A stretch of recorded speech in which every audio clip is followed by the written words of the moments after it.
So today we have a special guest speaker, Brooke Vitale. The topic today is your book good enough? Brooke has been a children's book editor for nearly 20 years, started her career at Sterling Publishing before moving on to Penguin and then Disney. I happened to meet Brooke through a client that we both worked together to bring his book to life, and she did such an amazing job that I reached out and engaged with her for collaboration opportunities and to bring some of her unique perspective to folks here as well. So without further ado, here's Brooke Vitale. Thank you, April. I appreciate it. Hi, it's really nice to see everybody. So, is your book good enough? Is your book worth publishing? There are a lot of factors that go into that question. And of course, the first thing you want to ask yourself is, what is your motivation in publishing the book? Is it just that you have a story that you want to share with the world? Is it that you want to see a book published under your name? There are plenty of people who just want to say, I've put out a children's book, and there's absolutely nothing wrong with that. The question today, I think, comes down a little bit more to, is my book good enough to make money? Because at the end of the day, publishing is a business, and most of us want to, at the very least, recoup what we put into our books. So we're going to talk about some of the things that go into what makes a book good enough to put out there, some of the things that you should keep in mind when you're working on the book, and adjustments that you can make as you move forward with your book to address problems you may not even know you have. So with traditional publishing, which is where I come from, the publishers have a lot of things that you don't have. They can get the books into the bookstores. They can buy end cap displays. For them to get your book advertised in Publishers Weekly or USA Today is not a big deal. They might even put your book on a bus ad or, a subway ad. I've seen it happen. It doesn't happen often with children's books, but it does. It's money that as a self-publisher, the odds are you do not have. You're not going to be able to do most of what they can do. So a lot of what you're doing is you're getting out on Amazon. You're trying to drive ads that way. And unfortunately, what that means is that most self-published books and most self-published authors are competing for exactly the same attention in exactly the same space. So when you're doing that, one of the first things that you need to think about is, what else is out there in the space that I am publishing into? When it comes to book themes, there are a lot of themes out there that are evergreen. No matter how many books come out on them, they all seem to do well. Bedtime is the top selling theme. It has been forever. And it makes sense because we read books to our kids at bedtime. We want something that lulls them into the idea of actually going to sleep instead of jumping around and getting a sip of water and going to the bathroom and all of the things that they are going to do. Friendship is a big one. Farm stories are huge because one of the first things we teach our kids are, what does a pig say? What does a cow say? It's something that they're familiar with. They like pirates. They like aliens, sometimes outer space. They like dinosaurs. A lot of these are either play patterns that they're familiar with or life experiences that they can relate to. Because especially with a picture book, your audience is 3 to 7 years old. It can stretch a little higher than that, especially if you have a younger child you're also reading to, but that's really your core demographic. So those areas are all things that they can understand. Then there are the publishing trends. And I do not know how you guys as authors do it, but somehow these trends come out that everybody hits at the exact same time without talking to each other. It's amazing to me. A couple years ago in YA, everything was dystopian because of the Hunger Games. A few years before that, everything was vampires because of Twilight. And a lot of that hit even before those books came out. That just was the theme that everybody hit on. So I ran some numbers before coming to talk to you guys today, and I want to read you a few numbers of what I have edited in the last 12 months, personally. 4 books on kids going to outer space. 5 books about choosing a career and what career options are. 3 books about self-love. 6 books about mindfulness, and 6 books about being in touch with your feelings. 6 books about the first day of school. 6 books about coronavirus, and 15 books about kids traveling to different countries. I am one editor, and I am seeing that. I don't know what everybody else is seeing, but that should give you some feel for some of these topics that are starting to get a little bit oversaturated. I talked to somebody who sells into Barnes & Noble, and they told me Barnes & Noble doesn't want any more books on mindfulness. They have enough of them.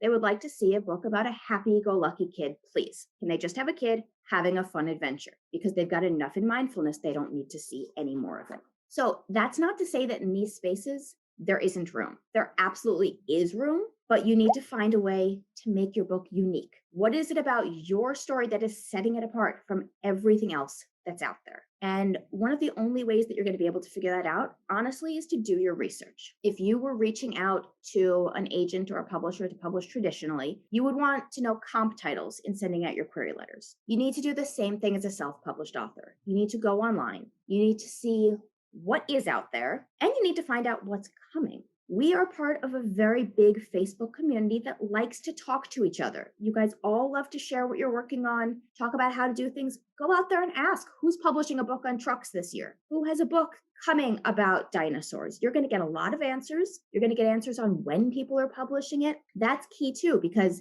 it's fine for 8 books about trucks to come out, but you don't want them all to hit on the same day, because you're all going to be vying for that bestseller status on the same day. So if you can know it's coming and you can start to plan around that, that's going to really help you in figuring out where your book fits and if your book fits. If you ask that question and you're writing about dinosaurs and you get 300 other people that tell you that they're writing about dinosaurs this year, start to think if you're going to be able to get your book to stand out. Or is it just another book? Is there something special about it and something special that you can push about it? The other piece of this is asking yourself if the book that you're writing is going to become dated soon. So I told you I've edited 6 books this year on coronavirus. Absolutely nothing wrong with that. A lot of them came back in March, April, May. And the fabulous thing about the self-publishing community is that you guys did what publishers couldn't. You wrote the books, you got them out, and you got them out fast. A couple months ago, after I had seen a few of these, I asked a friend who works at HarperCollins if they were publishing anything against coronavirus. And she said, not a thing. We can't get it out fast enough.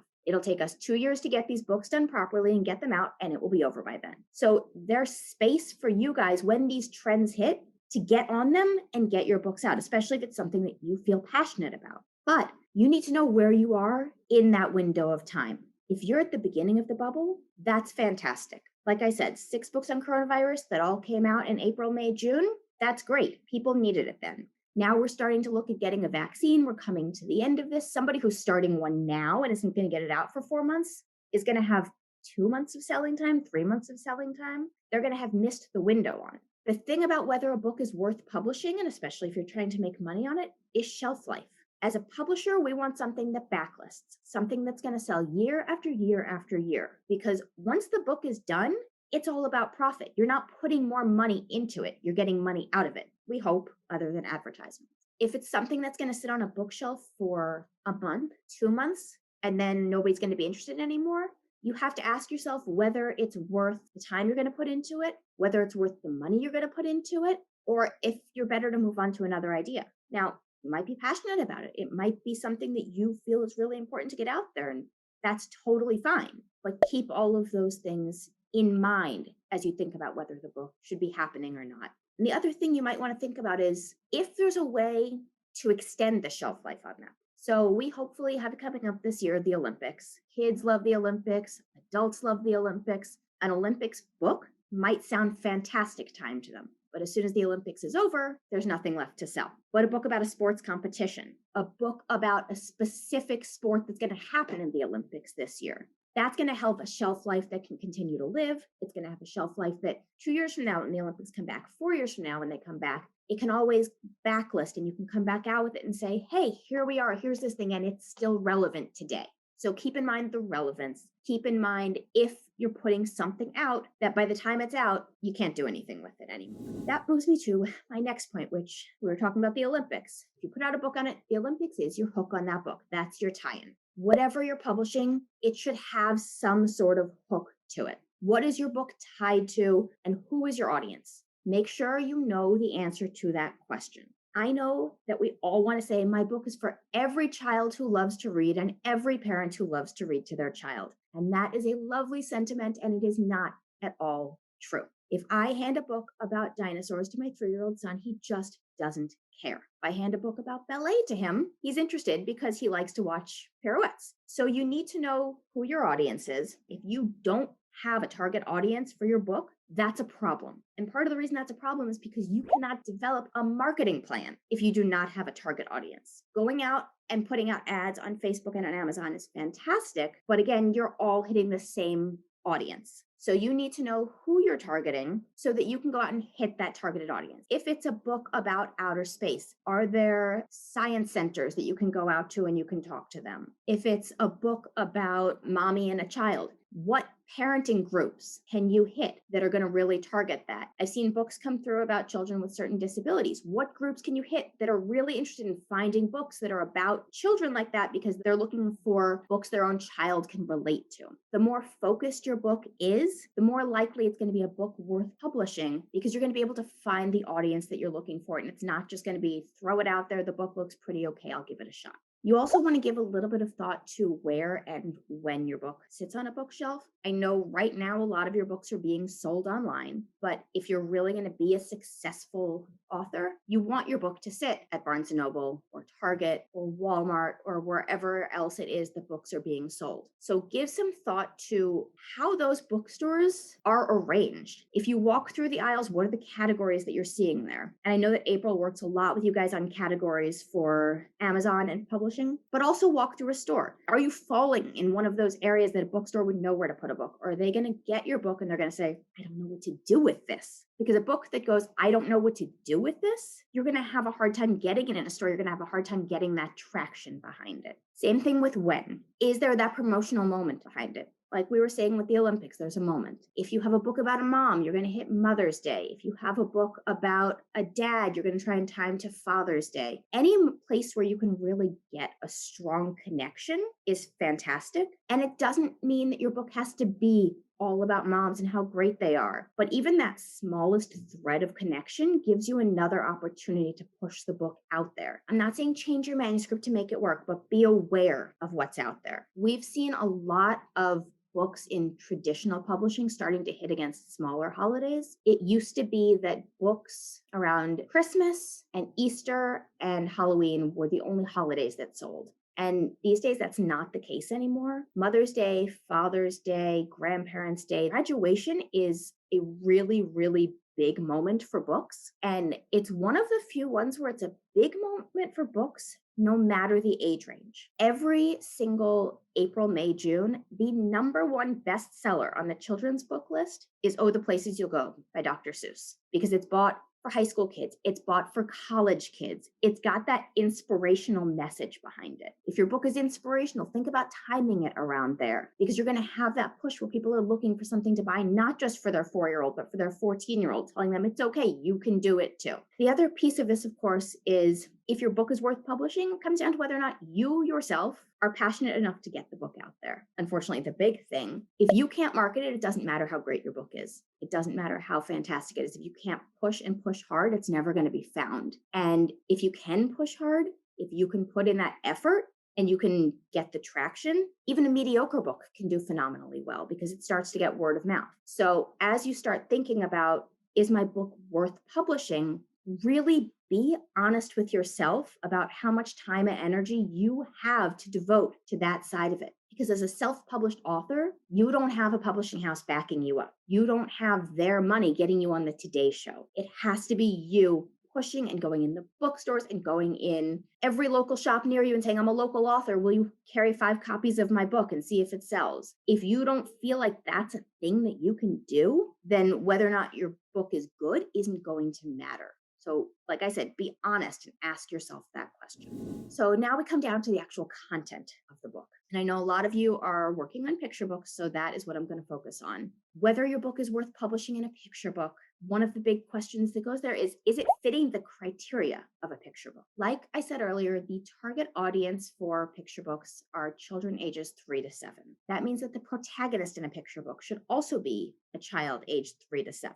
There are books out there that are about adults. There are not many. They don't do as well. There's usually something about them that's specifically appealing to kids. Sometimes it's animals because they like animals, so they don't care if the main character is an adult. Kids want books they can understand. They want books that they can relate to. They can't relate to an adult. They can't relate to a teenager. That teenager has a different life experience. That teenager has a different problem than a 4-year-old has. And to try to get a 4-year-old to understand the problem of a 15-year-old, they're not going to have interest in the book. So keep in mind that you really, really want your book to be focused on the same age range that is reading it. I know in traditional publishing, the push right now is for all protagonists to be human. In self-publishing, you guys have a lot more wiggle room there. And I have 2 kids. They love books where the characters are animals. So I'm not saying don't do that. If you can write a fantastic book about a toaster, go for it. But make sure it's a kid toaster who's facing kid problems. Then move on to your word count. The traditional max length for a picture book is 1,000 words. The sweet spot is between 500 and 700 words. If your book is 100 words,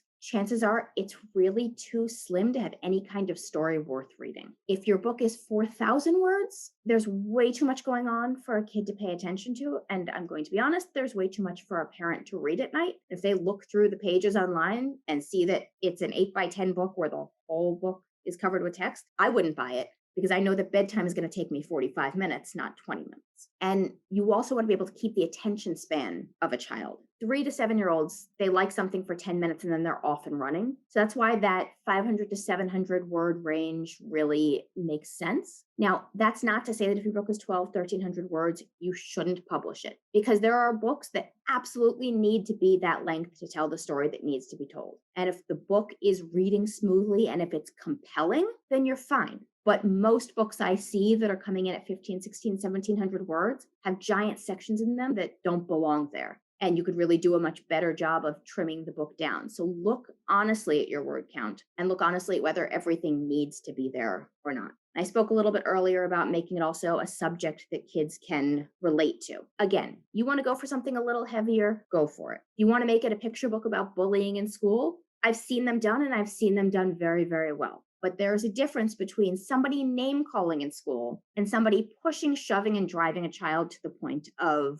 hurting themselves. You need to walk that fine line of, this is the experience that a child of this age has and can understand, and stick to things that also aren't going to make uncomfortable conversations for parents that might not want to have those conversations. The last bit about the criteria, I think a lot of people have heard this, and this really stands more for traditional publishing than for self-publishing, which is books with rhymes don't sell. It's obviously not true.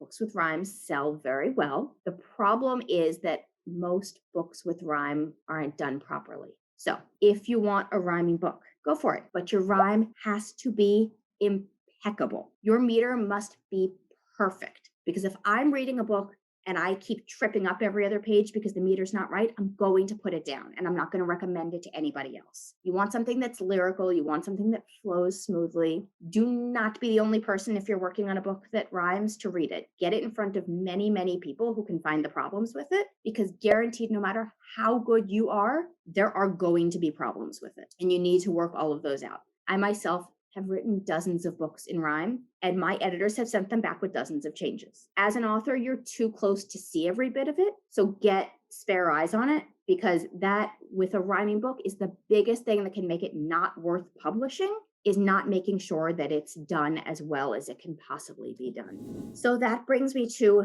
my last point, which is really the biggest part of, is my book worth it? Is my book good enough? And that is your story and your writing. And obviously that is not something that I could tell you here and now if your book is good enough, if the story holds up, if the writing's good, which is where an editor comes in. Unless you're illustrating a book on your own, editing is going to be the cheapest part of working on a book. It's also going to be the most important, because this is the moment where you can figure out what's wrong and if it can be fixed. There are books I have seen that require so much work, but at the end of the day, they are fantastic. And I have seen books that just can't get there. Sometimes it's a faulty premise. Sometimes it's a writer who just can't get it where it needs to be. Before you go out and start spending money on an illustrator, you want to know if you can get your book where it needs to be, because otherwise you're putting a lot of money into something that either you're not going to sell, or you're going to sell and you're going to get bad reviews on, which you also don't want. So I want to just talk to you guys a little bit about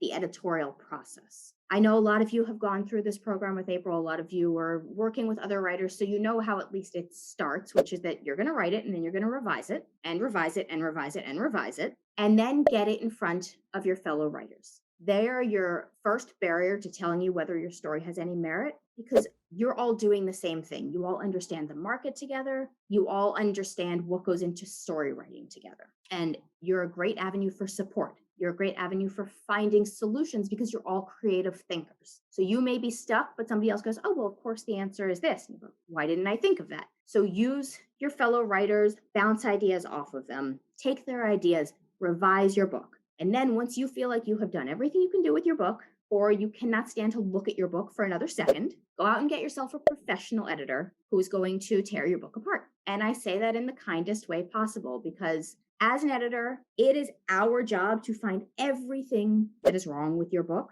to make sure that you don't send it to a printer with those things still wrong with your book. So for me personally, I start every editorial process with what I call an editorial assessment. This is my moment to have a look over it and give you all of the big issues with your book. For the most part, unless it's a book in rhyme where I'm trying to help you figure out the meter, not touching the language at this point.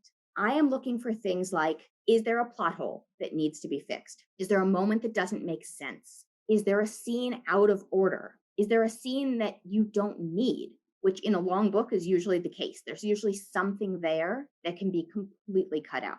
Is your book too long? Is your book too short? Is your book lacking in any emotion? Are you telling me what's going on instead of showing me so I can't get inside your character's head? Are you telling your story from the wrong point of view? I have seen that come to me before where I read a book and I say, your protagonist is not your protagonist. That's the secondary character. This is the person whose point of view you should be telling this story from. Rewrite the entire thing that way. And I've had authors come back to me and say, this is the story I was supposed to be telling. But sometimes when it's your story, you're too close to actually see that. An assessment is also going to tell you whether there is a market for your book. Is there a place for it, or is it so out of the blue that you're going to struggle to find anybody to buy it? Because again, you guys are looking at spending a lot of your own money to publish these books. You need to know if you're going to have an uphill battle getting it out there. And that doesn't mean that if you are, you shouldn't do it, but you should be aware of it. And a good editor should be telling you if you're going to be struggling to get anywhere with the book. So once I have gone through, I would send you all of those notes. You would go through, you would make whatever revisions you agree with. Keep in mind that this is your book. So if you disagree with it, that's your business. At a publishing company, because they're paying to get things done, they really have more of a right to say to you, but this has to be changed. With self-publishing, you have the right to say, I don't care. This is how I want this book to be. You've sought the editorial advice, but if you disagree with it, that is your call. And this is your book that you have to feel good putting out there. If an editor is asking you for a change that you don't feel good about, say no. There is no reason that you have to do what an editor tells you. It is all advice. So for me, from there, I move on to what I call a developmental edit. Some people call it a substantive edit. Some people call it a line edit. That's where I am going in and I am working with every bit of the language. Is it age appropriate? Is the grammar correct? Is the sentence flowing the way it should be? Is the sentence reading how it needs to be to convey the thought that you're trying to express? That might still mean moving whole paragraphs around to make something make more sense. It might sometimes mean saying, I think we need to put this dialogue in a different character's mouth. Whatever it might be, that's really the stage where I am finessing everything and getting your book to the point of, this is beautiful, this is ready to move on to the next stage. It could be a single review. It could be 7 reviews. There's no right answer there, because it depends, again, where you feel comfortable with your book. Even if I were to send something back to you and I think that it looks perfect, you could come back and say, no, this whole scene sounds horrible. What are you thinking? Let's keep working it. And that is your right as the author to keep working it until it feels 100% right to you. So once it is right, that's when the editorial process is theoretically over. The one thing I would suggest to all of you as you move on your books is always start with your editorial process. Never, ever, ever do your illustrations before your editor has looked at a book, because I have seen so many books where I go, hey, can we change this? It's really not working. And my author says, yeah, but my art's locked. Can you work around it? So we end up putting out a book that's not as good as it could be because the money has already been spent on the art. So keep in mind all of the stages of a book, because doing things out of order could give you a book that's not worth your time or your money because the book ends up subpar. So that's it. That's my advice for you guys on how to figure out whether your book is worth it. This has been such an informative session, Brooke. I can't thank you enough. Thank you, everyone, and have an amazing day. Thank you, everyone. Thank you, April, for having me. Oh, this was awesome. Thank you.